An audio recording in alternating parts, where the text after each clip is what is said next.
Well, hello, everyone. Thank you for joining us today on what's going to be apparently the hottest day of the year. John and I are here today to talk a little bit about thrift stores, why we exist, and a little behind the scenes. My name is Brooke. I'm the Senior Director of Retail Operations. I've been with the organization a little over 21 years now. I started at Stoughton as a cashier, and like many people in the nonprofit world, I didn't necessarily intend on this being my career, but as I worked and I learned more about all of the wonderful things that St. Vinny's does, many of their values and how they went about stuff aligned with mine and the way that I was brought up. So Vinny's the Vinny's love is real, and that's one of the reasons I've hung around. Hello, everybody. My name is John Cobb. I'm the Associate Director of Retail Operations for St. Vincent de Paul. I've been with the organization for 15 years. I actually started off in a part-time position as a donation attendant at our Beltline store, our Organo location, and then soon just got bit by the Vinny's bug that Brooke is talking about and just couldn't get enough, became full-time, became an assistant manager, and before I knew it, I became a store manager of our Dig and Save outlet back in 2008, and then I actually made my way to the processing center as our processing manager in 2016. I stood tenure in that position until accepting associate director position a year ago. So I love St. Vincent de Paul. I'm so proud to be part of the mission here, whether it's being involved in our thrift stores events or as well as behind the scene production, as well as being just a huge part of the recycling programs here that we are part of here with St. Vinny's. So thank you for joining. Yeah, thanks, John. So I think maybe we'll start off with a little history because we have quite a few store locations, but the society actually started in 1925 with two of the Madison Catholic parishes that wanted to help neighbors in need by keeping items like clothing and other necessities in their homes and in storage rooms. It's because of that, like in 1941 when we opened the store. We realized that we needed to do that just because of how we were doing things previously. When we opened up the Baldwin building, that's a wonderful picture right there. We were actually identified as a salvage bureau, but we continued to grow that building and that corner, and it eventually became the store that now. So we can directly help community members and aid the mission through selling items in our store location. If you've driven by our Willie Street location recently, or you're a regular shopper, you've been living through some stuff with our construction. But thank you so much for your patience. We're really looking forward to expanding the floor on that first level and doing services above. So thank you again.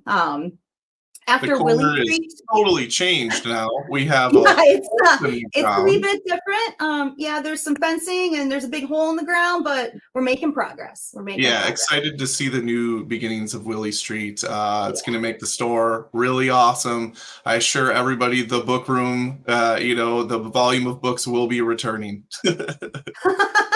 Yes, that's a question we do actually get a lot is the book room. So after Willie, we decided we needed to expand a little bit more. So in 1991, we purchased a second location, which was in Stoughton, which is near and dear. That's where I started as a cashier and eventually became the store manager. And I myself am Norwegian, so ufta, set namai is lots of love for that. But we were located off of Main Street originally, and we were kind of known as a hidden gem or Stoughton's best kept secret. And then in 2013, we actually relocated. So we had the old store was still open while we were trying to set up the new store. It's on Main Street, or 51, whichever way you want to look at it. You know, it gave us a little more community exposure and gave us the ability to help more people, but it was an old car dealership. So it actually gave us the opportunity to try our first donation drive-through, which was a success.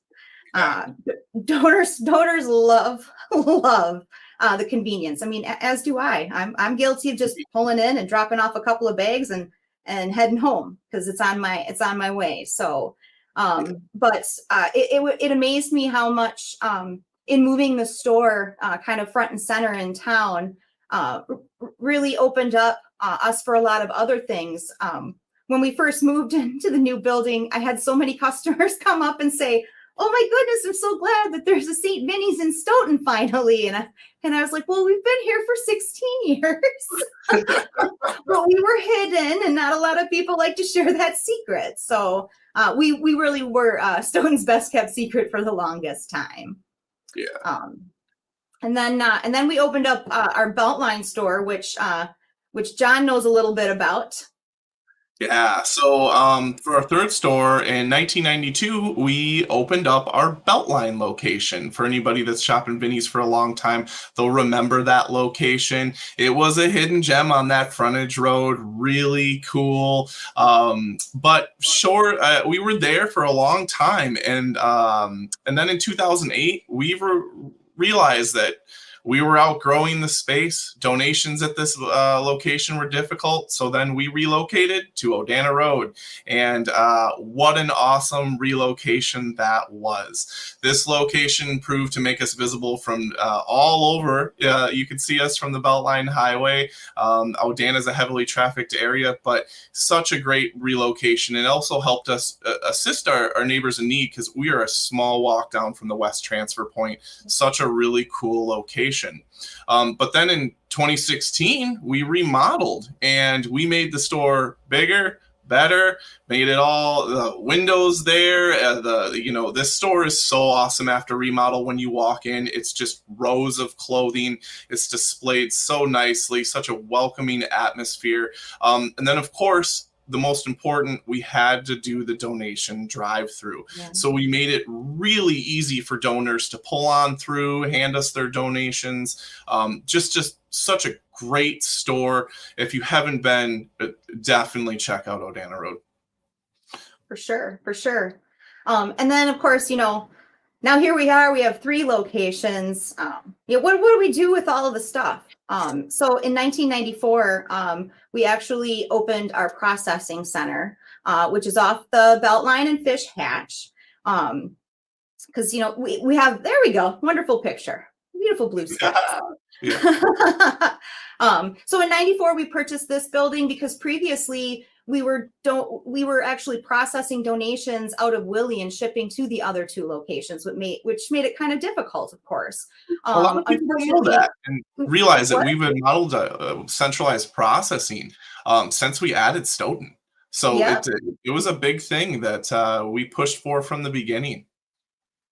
Yes, and it's been extremely helpful because, Madison's infrastructure is so wonderful with the Beltline and the interstate. It makes it so easy to get to wherever we need to go. So in 94, this was our new project. Unfortunately, in 95, we had a fire that actually destroyed most of the building. And we immediately got on it and started rebuilding right away. But in the meantime, we were actually processing donations outside in the parking lot for a while. Clothes and sorting through the hard lines and the elements. Yep, for sure. And once we, now 3 stores, now a processing center. So we realized the dream of a 4th store after we opened the processing center. And I know that one's a little near and dear to your heart, John. Absolutely. In 1998, we opened up our Dig and Save, located on South Park Street and right in the heart of the Burr Oaks neighborhood. This location If you haven't been, it is unique. This is our location that's different from all other stores. This is where our items are actually marked by the pound. So all clothing doesn't have an individual price tags. There's no clothing racks. The clothing are just in huge bins, in which case you sift through and buy the clothing by the pound. Same thing with the hard lines. They're all kind of outlined into dump tables. Furniture's individually marked. This is actually our location where our cheapest furniture prices are at. So definitely keep that in mind. We assist the community out of this location too. We run our Madison furniture voucher program out of this location, and we help over 50 families a month with airbeds, bedding, towels, dishes, all basic household necessities, and we hand those out for free. And then we also voucher out over on an average of about 2,500 pounds of clothing per month. This location, awesome. I have my feelings. I ran it for 6 years, but the thing is that when you go there, plan for a busy experience. This place usually has 50 people in line when we open the door. Plan for the garage sale, cleaning the basement feel. Make sure to bring your gardening gloves and dress appropriately, because you don't want anything setting you back from digging and saving. Such a cool location. It is. And after Dig and Save, we cooled our jets a little bit and waited a while. But in 2003, we actually opened a store in Wanakee. It is the one and only Wanakee. It is on South Klein Drive. It's just a little off of Main Street, but it is another hidden gem. While it is our smallest location, it really has a fun small town boutique-y vibe to it. And if you follow Wanakee's Facebook page, or you've stopped in the store or been out in the dock, you've probably heard Greg, who's our singing cashier and donation associate. But Wanakee has a really fun vibe to it. Definitely we'll find treasures there as well. Yeah, such a cool store, and the community engagement with Wanakee is just amazing. Whether it's garage sale weekends or participating in the WanaFest parade, we love being in Wanakee. It's such a great location. Yeah, one of my favorites. For sure. In 2011, we decided to do another store, in which case we opened Verona. Verona is located on West Verona Ave. Such a cool store. As you can see, old car dealership, repeated it again. But man, what an awesome location. Has that same similar feel as to O'Dannel. When you walk in, boom, lots of clothes, very open. So cool. Displays are always really awesome. This is also a location, we host one of our most coveted events out of, the Wilderness Chic event. That's always so fun there, just because it's the way that it's set up. Also, this is our largest donation drive-through. The ease of donating in this location, talk about easy. The staff there are friendly, awesome. It's just such a really easy way to donate, but just an awesome experience. And Verona has been awesome to us. We love being there. It's just a great location. It's front and center, so it's hard to miss us. But yeah, just such a cool location. It is.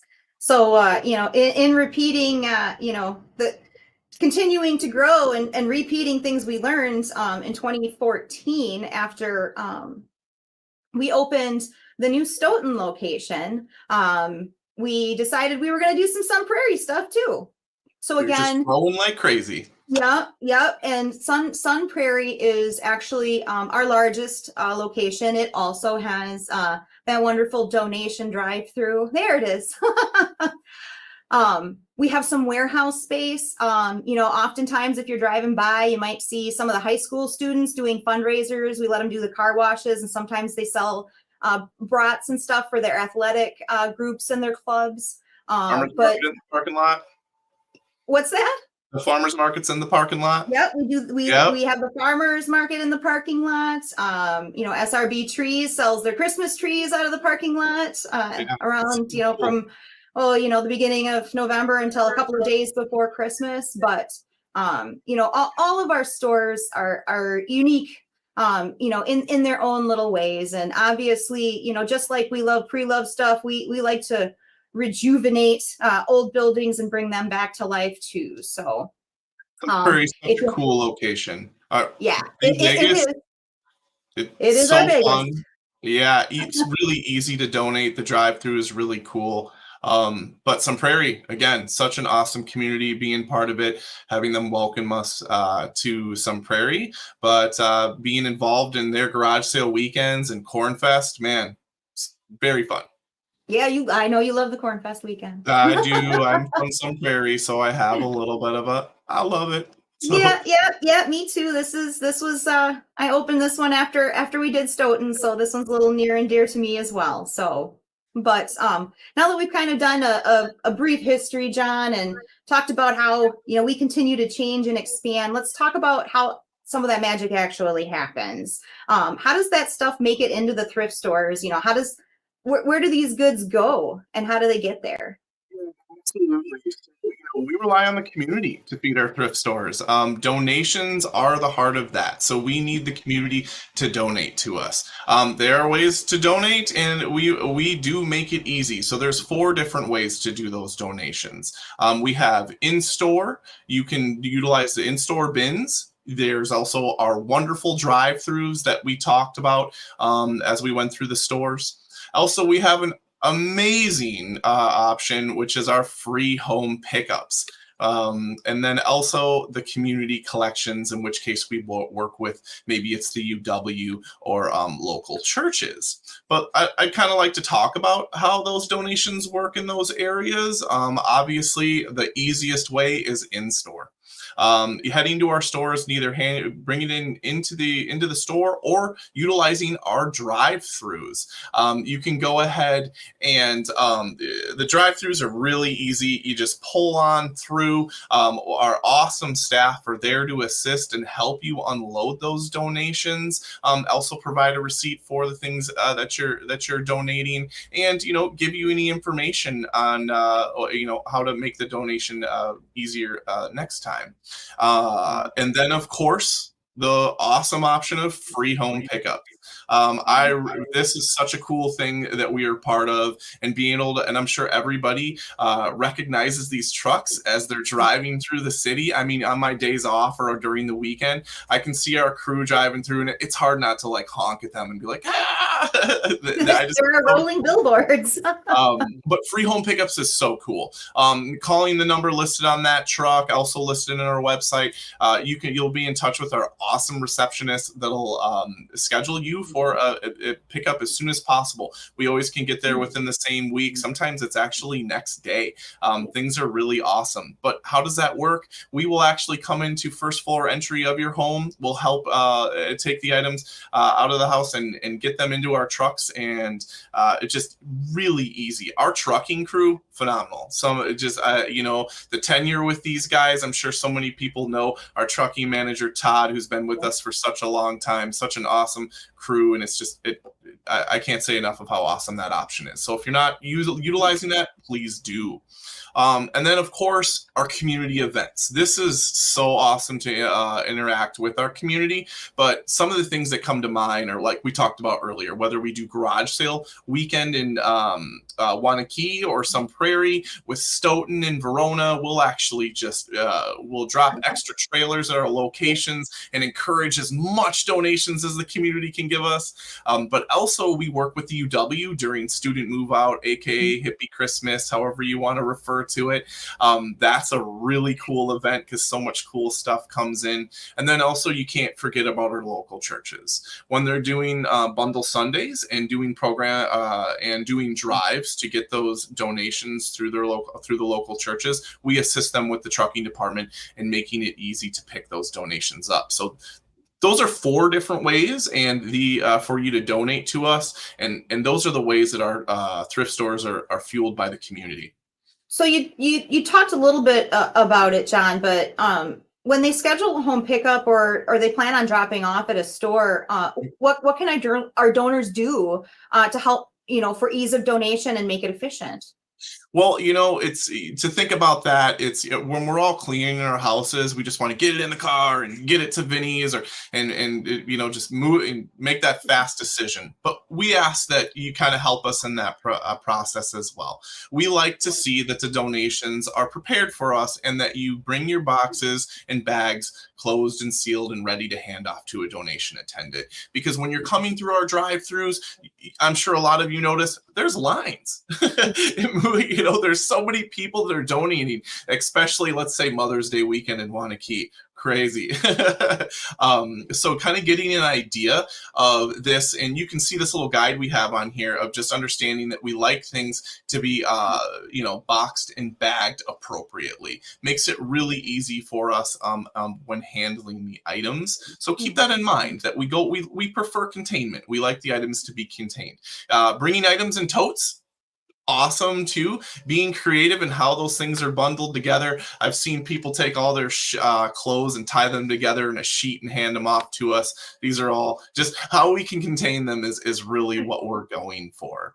But then also there are kind of keeping in mind what we can take and what we would prefer not to take. We actually have a do not take list that is on our website that you can see, in which case it goes through all the different things that might be difficult for us to resell or are a burden to us. Some of the kind of things that come to mind are tires. That's the first thing. I still don't understand how when I see tires getting donated, but also building materials, because we, Habitat, that is their specialty. So we like to have that for Habitat, but also kind of keeping in mind certain chemicals, dangerous items that could harm our staff, but also just really unpopular, unsellable items for our stores that might not be, it's just not a good thing for us to take.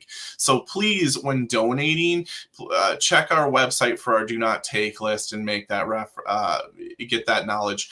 We're updating that on a yearly basis. We're going through making sure that if there's anything that we can sell in our stores, we're adjusting it. Or if there's a new trend in something where we have to really start to limit taking those items, we'll go ahead and do that.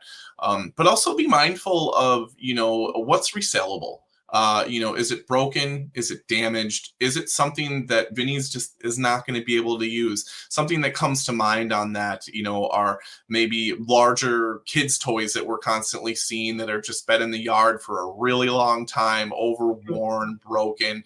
These are typically not items that we would want to receive. So just be aware of how broken or damaged items are not preferred for us either.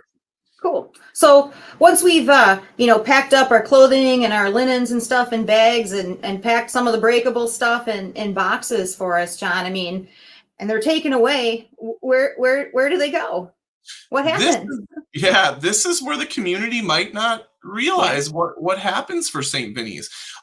So many people are used to thrift stores taking donations in their back rooms and processing them right on site. Here in Dane County, that is not the case. We centralize process. So when you donate to St. Vincent de Paul, all of those donations are put onto a trailer or a truck and brought back to our processing center. So none of the store staff are actually processing what's in those bags or boxes. That is left for our processing center team. And man, is our processing center busy. We have a team of about 75 people, awesome people that are tasked with sorting through these donations. And how does that whole process work? Well, you could imagine just a huge warehouse with all different types of departments. We have a book department, clothing department, hard lines, furniture, electronics. Basically, if there's a department in our thrift store, probably have one at the PC that are linked to it. And the staff are tasked with actually opening those boxes and bags, deciding what's good enough to sell in our thrift stores, maybe what's not good enough for the regular thrift stores, and maybe what needs to go to our dig and save, or deciding a recycle and waste avenue. But once these items have been priced, tagged, and ready for our thrift stores, then we will ship them back from this location to our thrift stores, which is so cool. The centralized processing makes it possible for our for our locations to operate like normal retail. Here's a picture of how we actually go ahead and sort our clothing. So we'll actually open all the bags of clothing and put them down a conveyor belt, in which case a huge team of staff, there's about 8 to 9 different people that work on this conveyor belt, and they'll pull clothing based on style, seasonality, and wear. Such an awesome process to see, but it kind of gives you an idea of we have a huge team to sort through the entire community, county's donations that are coming through to us. So it kind of gives you an idea about the PC, but the benefits of it are just amazing, because not only does it create a really cool consistency to our stores, and that's where another misconception comes into, is that, oh, all of the good stuff goes to Willie Street, or all of the good stuff goes to Stoughton. With centralized processing, that's not really possible. Everything is just heading out as we produce it, and so all of our stores are randomly stocked, and it is all coming out of this location. So I assure you, all locations have the good donations. But also, what's a really cool thing about centralized processing is that we get to work with a large crew to maintain our standards and making sure our quality that is hitting our stores is very good quality, but also teaching, how to appropriately price and market that clothing. And then, of course, the awesome thing that the space does for us is recycling. It gives us this huge space to be creative with how to make sustainable choices for our community and do the right things with items that don't sell in our thrift stores, or kind of that overflow. Okay. Well, so you say recycling. Now, to me and a lot of our viewers, recycling means can goes in this bin, trash goes in that bin. So we get it in the appropriate receptacle Jelly jar. on garbage day. But what does recycling mean for us, John? I mean, how does that all happen?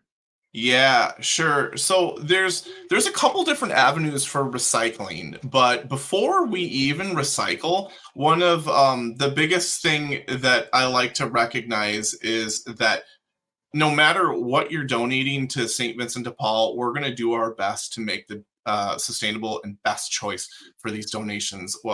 When maybe they don't sell in our thrift stores. And the first thing that we've done was create Dig and Save.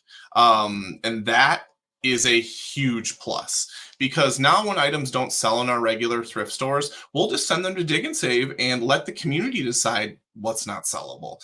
So they'll go from that regular priced item at, let's say, Odana, and it'll make its way to Dig and Save. It'll just go onto one of these sled tables or into one of the Legos, as I like to call them, for clothing, and sold by the pound. It's such a cool thing that really makes it possible for us to let the community decide what is unsellable.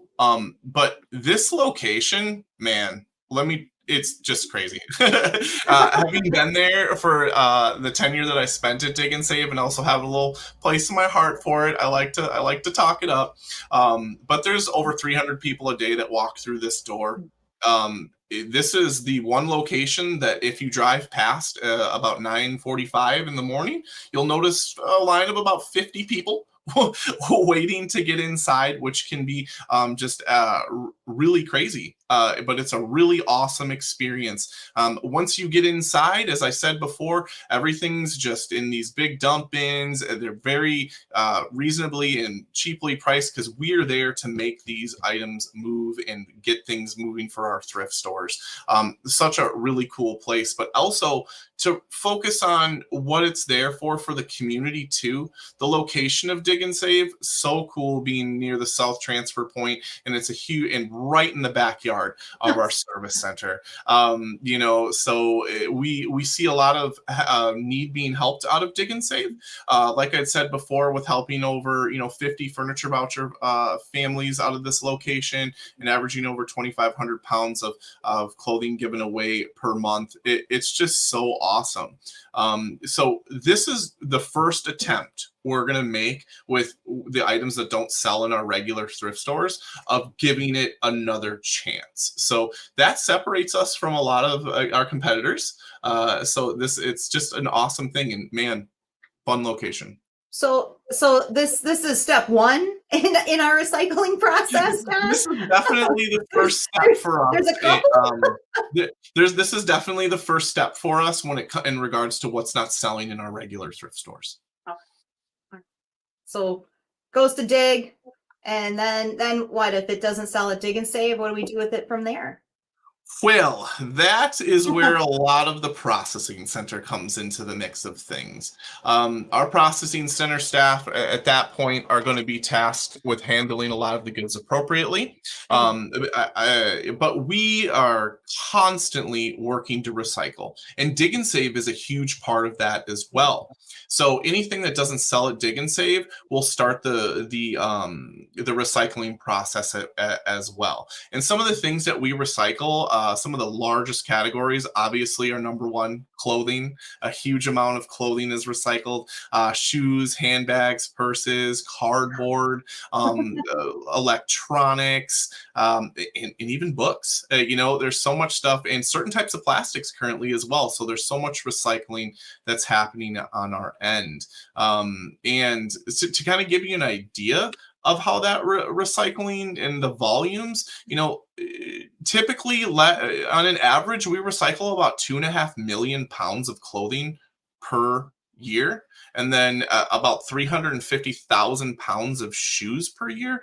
I mean, this just is what is not being sold. This is the lower quality. These are, think we're also selling so much in our thrift stores as well. So the amount of textiles that are coming through our organization, it's substantial. But it also kind of gives you an idea. We're just St. Vincent de Paul in this community. We also have other thrift organizations that are doing high volumes as well. So if you kind of do the math and look at the averages, we often see a projection of probably close to 1 million pounds in textiles leaving the county on a monthly for recycling.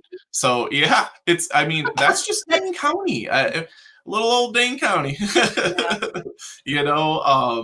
So that's a huge part of it. But then, so we do all we can to make good recycling decisions here. I'm constantly working with local recyclers, as well as recyclers around the country, to make sure that we are making those choices. And if all of a sudden someone says, hey, we're now recycling vinyl records, I'm like, let's go, let's do it, and I'll figure out how to get them to it, get them to where they need to be. So there is lots of recycling happening on our end. But unfortunately, when items are unable to be recycled, or there just isn't an avenue to appropriately handle it, landfill really is a reality for us. We do everything we can to avoid the landfill option, but it is something that we do have to do at the end of the stream. So, landfill is unfortunately reality, but we do recycle a substantial amount of items. But what other ways, with giving stuff a second chance and being more environmentally conscious, are we being green? Yeah, we are constantly recognizing the trends and donations that are coming in, and how that might be reflected in currently, whether it's fast fashion, all of major retailers shifting their focus to single-use products or items that just don't last as long. I know that, I'm not the oldest guy around, but I know when I bought a toaster in my first place, I felt like it lasted forever. And now when I buy a toaster, it's like I get a year out of it. So with retailers shifting to that focus of just single use, as well as clothing, the fast fashion industry of overproduction of clothes, we see that it's constantly happening, and we kind of adjust to that shift, and understanding how, whether it's fast fashion or it's kind of the fresh culture of I always want something new, we're kind of paying attention to that. But what are the benefits of shopping thrift? I mean, you are making a huge help in the community, in just overall the world, because when you're shopping thrift, you are stopping the overproduction of items. And this is a really crazy statistic that I kind of put together, but just to make one T-shirt, it requires over 750 gallons of water. And it takes almost 3 years for one person to consume that. Let's talk about waste, and that's just one shirt, and they make so much of this. So every time you buy a shirt with us or a clothing item, it helps really reduce that footprint. But also another thing is the amount of waste that ends up from furniture. Over nearly 9 million tons of furniture are thrown away every year, and we're leading and trying to combat that with putting this furniture in our thrift stores. It's something that we value having in our thrift stores, and so when you're thinking about getting that new table, definitely think Vinny's before checking out or cruising through Amazon. And then of course, slowing down fast fashion.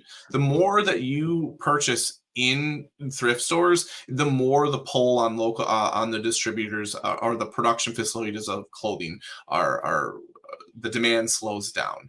I love to see the trends in the community, whether it's Marie Kondo's telling you to clear out your closets, or there's Instagram trends and why it's so cool to wear a vintage dress. These are all things that are really cool to help encourage reduce and reuse.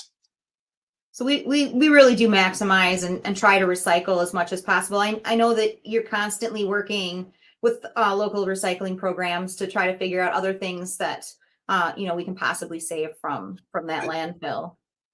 That's something that is true to me and my heart for Vinny's. Ever since starting with St. Vincent de Paul, I kind of started asking people around me, where does this stuff go? What happens to the shoes? What are you guys? What's happening to that dish that didn't sell? And then learning through those systems and being involved in the organization and seeing how invested St. Vincent de Paul is in making those green decisions for our community, I had to be a part of it. It was like the second I walked into our dig and save and our processing center, I was like, all right, this is going to be my home for a while.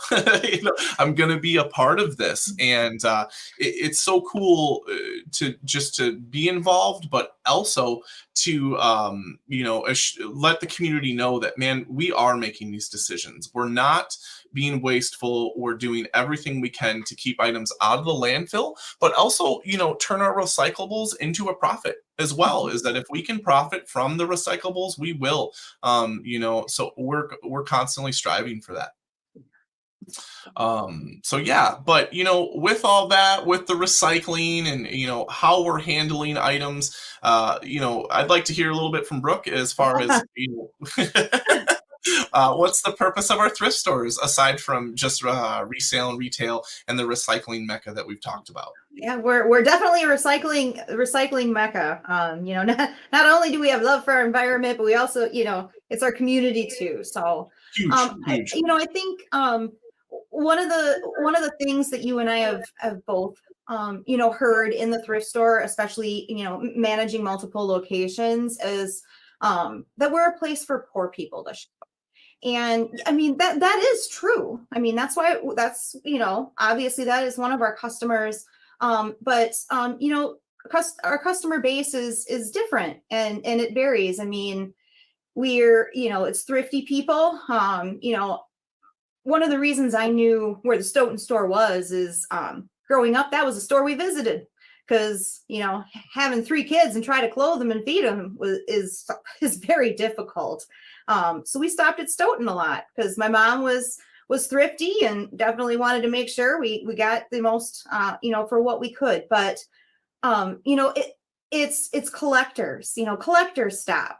Yes, we have resellers, environmentally conscious individuals, people who want to create their own styles. I mean, a lot of our customers at Willie Street and the Madison locations are the college kids creating their own style. You know, We've seen a the trend in that shift huge for Dig and Save lately. yes, I think yes, the we word of have. Dig and Save got out because recently going into Dig over, the last couple of years, I'm like, wow, there are so many college kids in this location. Yeah, yeah. But I mean, people who like to refurbish and are getting projects from Pinterest and doing the Facebook Marketplace thing and seeing all of these DIY projects. I mean, they're decorators and people who are just looking for a treasure, man. Absolutely. That's one of the reasons that we're not just here for that. We're here for everybody because the sales from our stores, from all of our customers, go to fund our programs. I mean, that is truly why the stores exist, to support those programs. Our food pantry, that has seen a substantial increase in people reaching out to us over the last few years. The revenue that we produce helps us buy food and other personal care items that the people need. Diapers. I mean, diapers are a huge one now. I mean, if you've got a kid, diapers are expensive. Holy cow. But also our pharmacy, our free pharmacy, to purchase prescriptions for families and individuals that either can't afford them or are skipping doses to make a prescription last longer. We do inhalers, for kids, and high blood pressure medications, and insulin is another common one. So again, that's what the thrift stores are for, to help fund those programs, along with Seton and Lacey and all those other ones you hear through Roundup if you're a regular shopper at our store. And again, while we are there for thrifty or poor people, as some of our customers say, if somebody needs furniture or they need household items or they need clothing, we give it away. Absolutely. We don't expect them to pay for it if there's a need for it. We give anywhere from like $300,000 to $400,000 a year away in clothing alone. And like you said, we do 50, an average of 50 furniture vouchers, out of the Dig and Save location, every month. That's what we're all about. We're all about, giving back. Again, one of the reasons I stayed, because I grew up helping my neighbor, and that is truly what we do, helping hand. Being involved in that is what is awesome. Yeah. And being a part of the community and feeling that in our thrift stores, it's just amazing. Whether it's the customers that recognize how we're providing that free product, the free clothing to clients, but also don't be shy away from the collector finding the long lost dish they've been looking for, or seeing even the resellers being there for a 5-hour shift at our store, thinking that, do you work here? So it's really awesome just to see how the community embraces us with our stores, but also how it all plays out in the thrift stores. So yeah, and I mean, if you're in, we do it in the surrounding communities too. We do the same. We do vouchers at Stoughton and Sun Prairie and Wanakee and Verona. So I mean, we do it at every location we have. We have many taglines. Shop with your heart is one of them. But it's whether you're shopping or donating, you're giving, and there is so much truth to that. I mean, shopping is the revenue, but we couldn't do it without donations, and we couldn't do it without our monetary donors either. I mean, our customers and our donors are what makes everything that we do possible. yeah. They're what help us share and spread that love. They help us make that difference. And that, I mean, we can't thank you guys enough for doing that with us. I mean, and a huge thanks to our staff. Oh my goodness.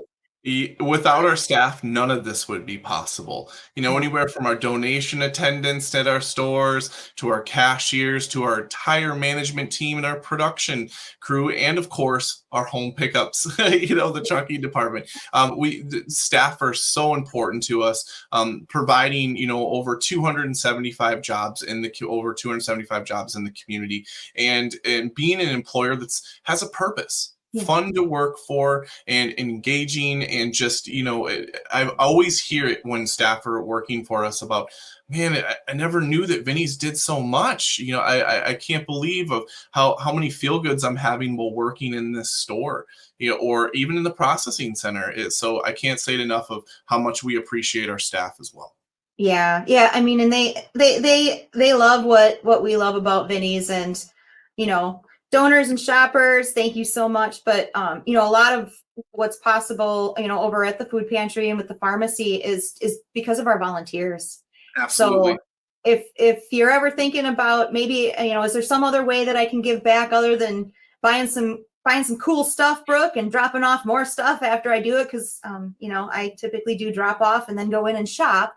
But we have so many volunteer opportunities. So if that's something that you're interested in, by all means, reach out to us. I mean, that's just one more way you can help us give back too.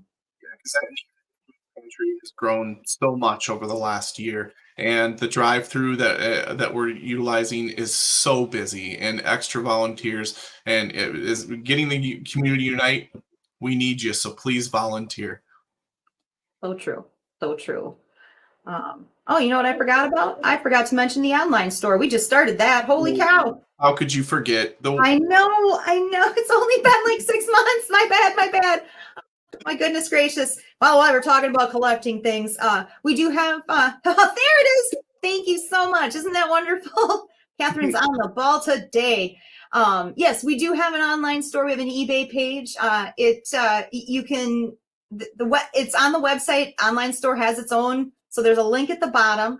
And we are constantly updating, flipping some stuff out and back in. And I mean, it's everything from hard lines to soft lines, all kinds of fun stuff, a lot of unique items. So totally cool collectible items, the things that we wouldn't want to be damaged in transportation to our thrift stores, but also trying to get it out there into a wider variety of collector. And really, it's just been so awesome, and it's to see it. But also, I mean, also the online store, but our social media, right, Brooke? Very true. Very true. Absolutely. Yeah. We got Facebook page, all that good stuff. Every one of our stores have their own Facebook pages, and so please check us out, because those Facebook pages are important to see what maybe upcoming events are happening, and that's a big thing that's happening in our stores too, is events. Yeah. Well, now that everybody has listened to us talk for about 45 minutes or so, we should probably look through some of our questions here that have popped up while we've been talking. I'm sorry. I'm going to scroll back through here and see what we have. Let's see. How our processing center was officially created, but why it's different from other Vinnies. So you kind of talked a little bit about this, John, with the centralized processing. But what are the? Go ahead. To talk a little bit, why it's the difference is obviously the centralized processing, but the big mark there is just the consistency in how we run all of our 7 stores and bringing them together, and how it benefits us as far as how we handle the product. So I know it's some people have feelings about centralized processing, but in another way, it is just because of where we're located in Madison, it works so well for us. As we all know, anybody that lives in Madison will say, I can get anywhere in 15 minutes. And that's true to us, even, making its way all the way out to Sun Prairie or going to Verona. I mean, our home pickups will stretch a area from Mazamani to Windsor. We're throughout the whole county, so we kind of have to react to that. Yeah, very true. Yeah. Let's see. Another one we have here is loved the themed events. How do you coordinate those between all of the stores? Well, I love to talk about events, so I'm going to take this one. I love to do the event. What's your favorite one? I mean, I have many favorites, but one of the cool things about our events is a lot of them are the brainchild of our employees. If you've ever been to Stoughton, the fishing event was something that I came up with just because that's a hobby of mine. I found myself talking to the regular customers about when I'd go to the cabin for a week, and I'd start and in the morning we'd tell stories and my bass was this big, and by the end of the day it was because that's something I love. And I was like, well, if I love this and we're talking about it and they're constantly asking me like, Brooke, do you have any fishing poles? Brooke, where are the reels? How about any tackle? Why am I not holding some of this stuff for an event? So that's how a lot of our events were created, along with, doing stuff, that's involved with the other community events like Set and Mai. But it waxes and wanes a little bit because, all of our events are based on donations. So sometimes you might see a smaller event like last year there was more, or this year you're like, holy cow. It varies, but again, the centralized processing really helps us achieve that because it all goes to one place where we can collect it and price it and store it until the event. And of course, based on how much we have or which store location came up with the idea for event, kind of dictates where we ship it and how we share it. We have the Packer and Badgers coming up. So we have Badger at a couple locations, and we have Packer at a couple of locations. And we try to spread it out and share the wealth when we can. But if you come up with something like the Lego event, if there's only enough for one Lego event, Verona's getting the Lego event. So yeah. And the events are really cool, but another thing that we do is we save seasonally. So when you go into our stores, and you could probably imagine we're starting to talk about Halloween. So we like to save up all the items for Halloween and then sell them for the appropriate time. And the same thing with Christmas. It's Christmas a big one, but that's something that's really cool too. Is that coming into our thrift stores and feeling that retail feel of that seasonality? It's so fun. Yeah. I mean, that's the one thing about our thrift stores too, is we are very well organized and laid out. It's a fun shopping experience for that reason. Yeah, absolutely. Well, we're seeing you're talking about seasonal, John. One of the questions is, some items still have store tags on them. Are the donations directly from the stores? Yeah, it's just so funny because a lot of times people will think, well, who donated all this brand new shirt with a tag? It's still got $50 on it, and you put $6.99, $6.87 on it. We do get donations from retailers, but that's typically not where that stuff comes from. Usually things that have brand new price tags on them are just people that bought something or received it for Christmas, put it in their closet, didn't touch it for 4 or 5 years. They had to work up the courage to get rid of it. And then finally they were like, all right, put it in the donation bag. Then it makes its way down our production line, and we throw it on a hanger, tag it, and send it on out. So, but we do receive donations from retail, local retailers and whatnot. But typically those things will find a way to give to our clients and work out, because some of them come with, we don't want to resell. So. Yeah, I know that I'm guilty of the open it up and thanks, and it ends up in the donation pile a couple of weeks later with the tag still on it. So, but that's so cool, because this brand new stuff will make its way to Vinny's with still a tag on it from 15 years ago, and then somebody buys it in our thrift store and they're just ecstatic because it's a brand new item that they had the same thing 15 years ago. So it's really cool. Yeah, I mean, I didn't love it. Somebody else will, right? That's the model of our business. Let me see here. What's another one? How do you price potentially valuable items? Sure. We have a huge training program for our production staff and how we handle items. So we train through, a lot of experience. We're constantly, whether it's giving the inserts to, staff, so that they know what things are currently priced at, but also recognizing value and quality. When something strikes you as, whoa, how this is a really unique mark, I've never seen it, we'll actually utilize online tools, whether it's eBay, Google Photo has really changed the game of being able to take a picture of something and refer it and see what the popularity is. And then also just constantly talking about it. So we have a lot of amazing staff for us that have this knowledge already, but anything that stumps them, of course, we have the online to help us with. And the online store has really helped us with that too, because we have an awesome manager who's responsible for that, that's involved in pricing too. Let's see, what else do we have? Ooh, how about does each store have their own vibe? Yes, they definitely do. And like John said, we do share across the board. But we do have some stores that have specialty items. But we have the vintage corner at Willie. So that just it is a lot of fun, actually.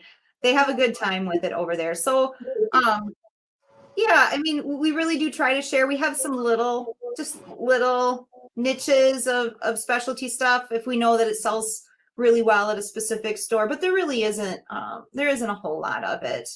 Yeah. But yeah, vintage is fun. So I enjoy that. What else do we have here? I think we have time for maybe one more.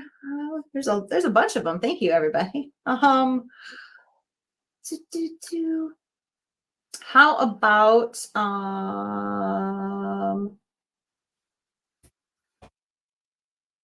how do we mark down our stuff? Well, we do kind of do a rotation. It just again depends kind of on volume. If the store locations have a bunch of women's knit tops and they get a bunch more women's knit tops in, that typically prompts that sale. We don't necessarily plan for it.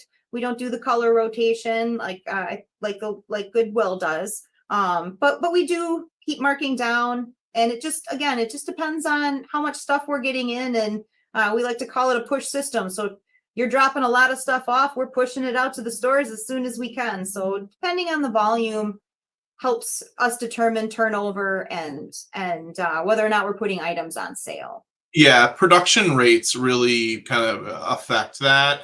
But we really work to make sure that merchandise isn't stale in our stores, and the shelf life in our stores, it's not long, and a dig and save, the shelf life of an item, maybe a day or two, because there's so much. So we move fast. Yeah. Well, we're just about out of time. I just wanted to again say thank you everybody for joining us today. And if you're a customer, a donor, a volunteer, or a staff member, you rock, and you're the reason that we can help fulfill our mission here at St. Vinny. So thank you again for joining us today. Yeah, thank you so much. It's been wonderful to share the knowledge. But again, please check out our website for any information that we may not have covered, or to get more insight of what our operation does. But just like Brooke said, we cannot do this without you. We value our community, everybody that shops our stores, and of course our wonderful staff and volunteer. It's such an awesome thing to be a part of. So thank you so much. Thanks, everyone.